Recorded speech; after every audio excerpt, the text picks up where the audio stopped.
bench. So I don't think this year is the year that they'll move him. Now, like I said, with Phillip Rivers, you're talking about a pick. You're assuming it's going to be a number one pick. Yeah, you want. Here's the thing: you look at the market. You look at the market, right? You look at the market. You look at Sam Bradford, what he did last year. You look at Phillip Rivers, what he did last year. I mean, you could definitely warrant getting a first round draft pick. And then here's the other thing: if teams are that far or need a quarterback that bad, they are already in a rebuild mode anyway. They may be looking at the crop of quarterbacks that's coming up out of college right now and say, a first round draft pick for a 35-year-old guy. If I feel as though that my defense is there and my offense is set up all but for that quarterback, yeah, it's possible. Yeah, I don't know, man. I don't know. It's definitely possible. And then the bad thing about it is you're looking at the way Sam Bradford has gone to Minnesota, and you look at the stigma that was attached to him as far as being brittle and so on and so forth. You might be like, hey, Phillip Rivers can give us some of that. He can. He definitely can. He's obviously had a great career, or is having a great career. Still playing, obviously. But, man, look, it's San Diego, first of all. All right, beautiful weather year-round. 75. It's staple. Paradise. He's a staple in San Diego. He is Charger for life. Shunda, had that thing, him and Eli Manning, right? We all remember that. They said the same thing about LaDainian. And LaDainian ended up going out east to the Jets. He did, but yeah, I just can't see. It happens. The good teams are able to make that change. I'm running the scenarios through my head. I can't really see anywhere that would be a good landing spot for him. I don't find one either. For him. Right. You're talking for other teams, yeah, he'd be an upgrade to a lot of other teams. But for him and to cap his career off with some good playoff victories and at least an opportunity to compete in the Super Bowl, I can't see anywhere for him. Yeah. I hear you. But big win over Denver. Big time win for the Chargers. Indeed. Today's games, okay, there's a few games. I'm gonna point out the games that I'm most interested in. Okay. Philadelphia at Washington, right. Baltimore at New York. Yeah. Obvious reasons, of course, with the NFC East implications there. Carolina at New Orleans. Obviously, okay. Cam Newton back, looking to get back on track versus the Saints. I know you. And Cincinnati at New England. Cincinnati at New England. Yeah, I think New England's going to take that. That game is going to be interesting because here's the thing about Cincinnati: we never know when they're going to bring their A game. That is true. They are so inconsistent. They will go and get dominated by the Cowboys last week. Okay. Oh my God. No. Let's be honest. They will go and be dominated by the Cowboys last week, and this is the type of game that they go into and they win. Yeah, I mean, this is their history, and this is why Marvin Lewis is constantly employed because this is their history. These are the games where we're like, you know what? They just got beat. They just got beat in a fashion that it's like they didn't even get on the bus. And we're expecting New England. No. I'm just being honest. The Cowboys ran away with that game. Okay, but I mean, am I lying? Oh, just like I know. Just like I know. Because look, you stopped texting as soon as the game started and the Cowboys just was on fire. So you saw what I saw. Now, having said that, going to New England, we're sitting here saying, you know what? New England's going to do the exact same thing to Cincinnati. Cincinnati is the type of team that comes out and they get a 21-13 victory against New England. Well, they play up. They have a tendency to play up to the level of competition.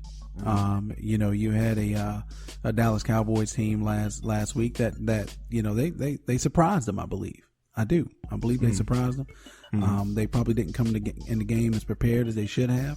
Right. And Dallas Cowboys, they put it on them. They did. Right. But they know what you're getting in New England. You know what you're getting in Tom Brady playing in Gillette Stadium. So yeah.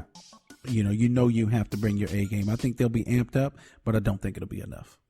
Here's one thing that I'm looking at, okay? Looking at this NFL schedule, and I think that the NFL now has to do something along the lines of college football.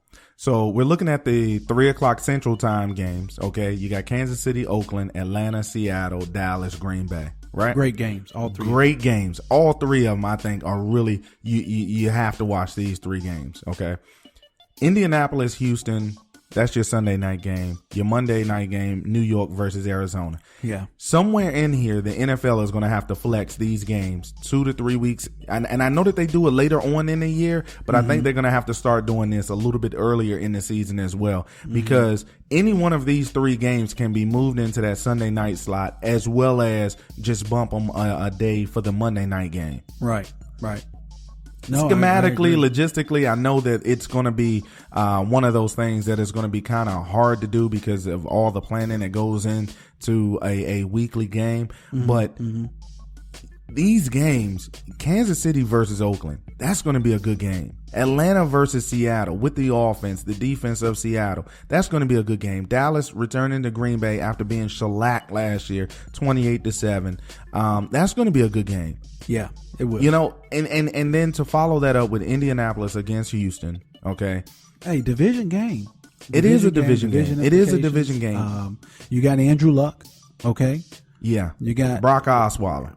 You got Brock Osweiler. J.J. Watt obviously suffering the injury out. But you got some stars. You had some stars going into this game. But yeah, it's just they're not turning that. I haven't seen much of Andrew Luck this year, so I'm probably gonna tune in to watch that game. Yeah, I mean, look, it's a primetime stage for him. Absolutely. You know, you're going into Houston. Houston is, for some reason, I don't understand exactly why Osweiler will not get the ball to DeAndre Hopkins. No, they probably taking him away from him. You know, going in, that's your number one weapon there. You're going to try to take that away, and I don't know what you can do about that. DeAndre Hopkins, that's your money man right there. And I understand. Look, Will Fuller is having a great rookie season. 327 yards, 20 receptions, 2 touchdowns, big play type of guy. But DeAndre Hopkins is that dude. Okay, you're gonna have to get him back into the game. Having said that, Houston is sitting here at 3-2. They play against the Colts. Like you said, it's a division game. It's definitely a division game. The Colts are 2-3, so hopefully they're both. One is trying to get to 500, and the other one's trying to at least get some space. 2-game lead on the other team. Right. I don't know that this is one of look. You could have put this at the 1:00 spot, and everybody would have said, "Okay, it's a great game." Right. Yeah. No, Sunday night game, the primetime games, and this goes a little bit further. Your Thursday night games. Yeah. I mean, you and I, we were just talking about it. I mean, this Denver-San Diego game, that was a good game. But you look over the course of a season, there's some games that people just aren't looking at. Nah, they're not. If you can get some solid TV programming up against Thursday night football, you can make a dent. And I don't necessarily know if the NFL is going to make any changes. I doubt. Obviously, they're not going to. But the Thursday night game thing, I've never been super excited about it, truthfully. Right. I just haven't. I mean, besides the first game of the season, which was Carolina at Denver. All right. That was the best Thursday night game. Yeah. And usually that's the best one. And obviously it was because of, the what happened at the Super Bowl. But other than that, yeah. You'll have the Thanksgiving game, which is played obviously on that Thursday. Dallas, that's always an exciting game. Always average. Yeah, I mean, those are good games. It all depends on how Detroit is playing that year, right? So if Detroit is having a good game that year, and they're on Detroit, that definitely an exciting team to watch. Dallas has been kind of a snooze fest over the last couple of years. This year they're doing pretty good. You got some rookies, you got some fresh. I don't think our memory is on the same line right here, because just 1 year ago in 2014, the Cowboys went 12-4. So you're right. You're right. Snooze fest for the past couple years. Yeah. I mean, unbiased. It's totally unbiased. unbiased. I mean, the Cowboys actually exciting this year. I mean, it's not more of the same back there. All right. You got Ezekiel Elliott. You got your rookie quarterback, rookie running back doing big things, man. I mean, the team looks fresh. Yeah, they all know as soon as Tony Romo comes back, we're going to fall back into our old ways. Jeez Louise. And hey, we'll see. Jeez Louise. Look, here's the thing about the Cowboys, because we don't have to talk about them. Okay, we don't have to talk about them. Let's just keep them where they are. They're under the radar. Let's just look. Let's just wait until we get to that point. We got the Monday night game. You got New York at Arizona. Right. Okay game. But, it is an okay but like game. you said, some of these games coming into college, in the college weekend were just okay games. You look at that Clemson and then they turned out to be some pretty good games. Turned out to be great games. Yeah. So we'll see what happens. We'll see the level of competition shows up. I was telling you last week that this week is going to be the week that things start to turn around in the NFL. The landscape starts to shift a little bit. And you always have this, around between weeks 5, 6, and 7. Where things, teams that you didn't think were going to do good start to do good, and teams that you thought what do you call them, the pretenders or the contenders? Right. Teams that you thought were contenders turned out to be pretenders, and vice Carolina. versa.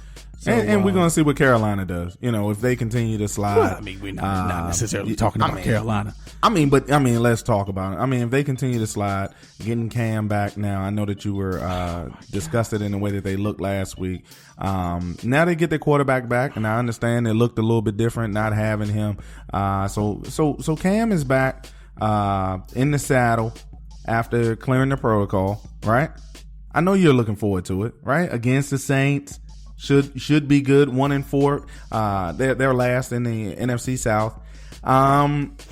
So tell us. What's on your mind against this Saints game? Well, it's a division game. They're playing in New Orleans. Always excited to go down to Superdome, play down there. Vibrant city down there, great city, and hopefully they look to get back on track. Absolutely. That's really all I got to say about it. Now, let's move over to Colin Kaepernick. Okay. Indeed. Colin Kaepernick is getting a start. Look, let me tell you this, and I don't care what they're saying in the media. I don't care what they're saying in San Francisco. I don't care what they're saying inside the team. Mm-hmm. Colin Kaepernick should have been starting from week 1. Blaine Gabbert is not better than Colin Kaepernick. No, he's not. Okay, so why it's taken this long for him to get his starting position back? And now I understand he was coming back off of an injury and so on and so forth. So if you say, hey, look, the guy just wasn't there physically, but he played in the preseason. Now, he is better than Blaine Gabbert. He is. I agree. But you notice Colin Kaepernick, in addition to getting the start, they had a rework of his contract. Yeah. Yep. So that probably has something to do with it as well. That probably has a lot to do with it. And you know what? And I'm sure in San Fran, here's the thing. In San Fran, I know, like I said, I know that they're looking forward to the draft. Okay. So as a San Fran fan, how do you look forward to the draft? Hope that Colin Kaepernick, because now you're off the hook for that contract that he had. Hope that he does well enough to get his value back up so that you can either trade him or move him somewhere else. And this could have everything to do with the fact that the trade deadline is November the 1st. Right. Think about that. Mm-hmm. If he does well between now and then, he can be traded and he may have some value. Because right now his value, I can't imagine that his value is that high. Right. So they're making this move. They're putting him into the starting lineup. This is a game that San Fran can actually steal going to Buffalo. Indeed. Because Rex Ryan, of course, is looking at the offense, looking at Chip Kelly's offense, but no one's seen Chip Kelly's offense with Colin Kaepernick back there. Right. Now the read option, and we all understand Blaine Gabbert can run, but the read option is back. The quick reads, getting the ball out of your hand thing, that's back now with Colin Kaepernick.